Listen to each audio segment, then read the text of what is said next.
भगवान की कथा को सुनते हुए आए। तो वैसे तो चौथा दिवस है, जल यात्रा का भी लगाए, तो ये तो तृतीय दिवस में अपन आज सत्संग करने को बैठे। कल शिव पार्वती जी का विवाह हुआ। भगवान शिव पार्वती जी के साथ में विवाहित होकर के कैलाश पर्वत पर आ गए। कार्तिकेय जी का जन्म होता है और कार्तिक जी महाराज तारकासुर को मार देते हैं युद्ध में, जिससे देवताओं का संकट दूर हो जाता है।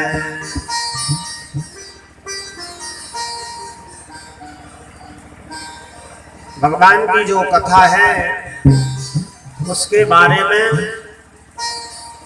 भरद्वाज जी ने याज्ञवल्क्य जी से पूछा था।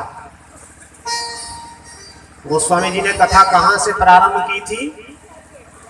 प्रयागराज से, जहां पर महाकुंभ चल रहा है अभी। उस प्रयाग धाम में भरद्वाज जी याज्ञवल्क्य जी से भगवान राम जी के बारे में पूछ रहे हैं कि राम कवन प्रभु पूछो तो याज्ञवल्क्य जी ने उनको राम कथा न सुनाते हुए शिव कथा सुनाई। पहले उन्होंने भरद्वाज जी ने पूछा था राम जी के बारे में और याज्ञवल्क्य जी ने उनको पहले क्या सुनाया? शिव जी की कथा सुनाई। बोले जैसा संशय तुम्हें हुआ ऐसे ही पार्वती जी को हुआ था। सो कथा को प्रयाग से, कैलाश से जोड़ दिया। तो शिव कथा को सुनकर याज्ञवल्क्य जी के लिए बड़ा आनंद आया। कथा वह है जिसको सुनकर के हमारे रोम रोम खड़े हो जाएं। जैसे ही हमने कथा सुनी, सुनते सुनते इतना आनंद आया कि रोम जो है अपने रोम कूप, यानी रोमों में, कानों में तो शक्ति है ही सुनने की, लेकिन ये रोमकूप भी जो है अपने करोड़ों रोमकूप है, इनमें भी कथा सुनने से वो आनंद आता है। इसलिए वह भी चाहते कि हम रोम रोम के द्वारा सुन सके।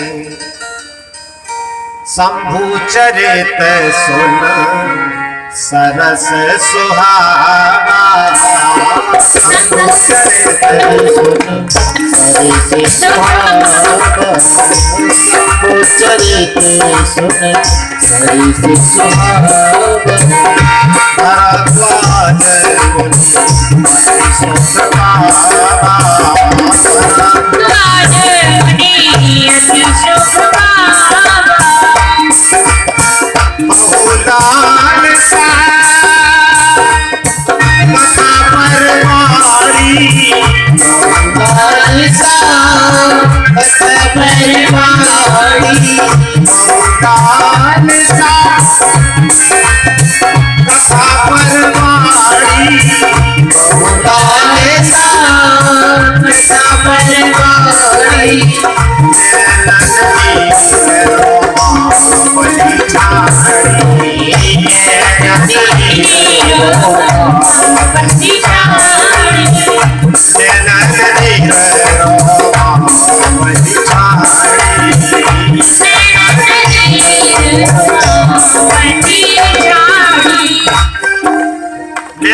उनके नैनों से तो जल बह रहा है श्रोता के।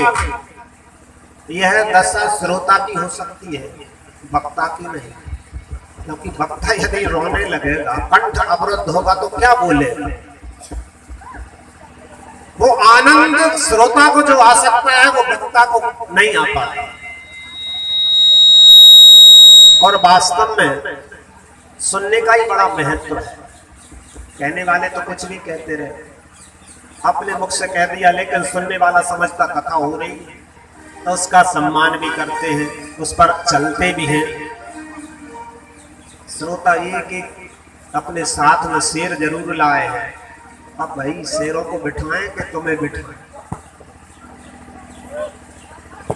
बाल गोपालों को जरूर अपने पास बिठा कर रखो और बाल गोपालों को साथ में भी जरूर लाया करो। लाना भी बहुत जरूरी, क्योंकि उन कथा उन्हें सुनाना, लेकिन अपने पास बिठाओ, इधर उधर ना घूमे। तो क्या दशा हो रही है भरद्वाज जी की? नैनन नीर रोमावली ठाणी, इतने प्रेम में हो गए कि कुछ बोलते नहीं बनता है। इस दशा को देख करके याज्ञवल्क्य जी बड़े हर्षित हुए। वाह, अहो धन्य तब जन्म मुनीसा, तुम ही प्राण सम प्रिय गौरीसा। हे भरद्वाज जी, आपका तो जन्म धन्य है, क्योंकि आपके लिए भगवान शिव प्राणों से भी प्रिय है। मुझे समझ में आ गया कि आप उनकी कथा को सुनकर कितने गदगद हो रहे हैं, और ये राम भक्त की पहचान है। भगवान राम जी का जो भक्त है वो शिव जी से जरूर प्रेम करता है, और जिनका भगवान शिव जी के चरणों में प्रेम नहीं है वो राम भक्त कभी नहीं हो सकता।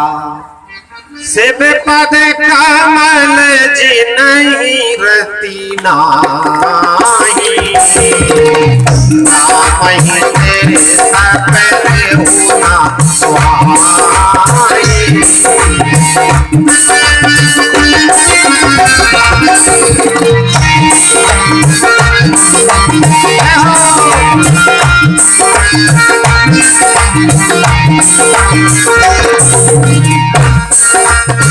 शिव सबको, शिव सबको रघुपति व्रतधारी, शिव सबको रघुपति व्रतधारी। विद्यापति सती असनारी, विद्यापति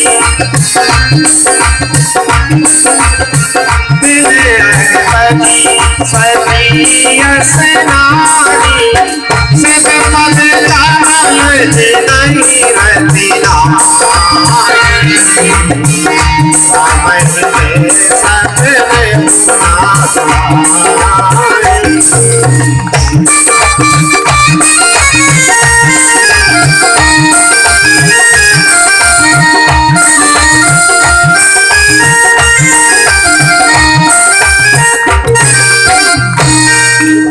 शिव जी से प्रेम नहीं करते, उन व्यक्तियों को भगवान राम जी भी प्रेम नहीं करते।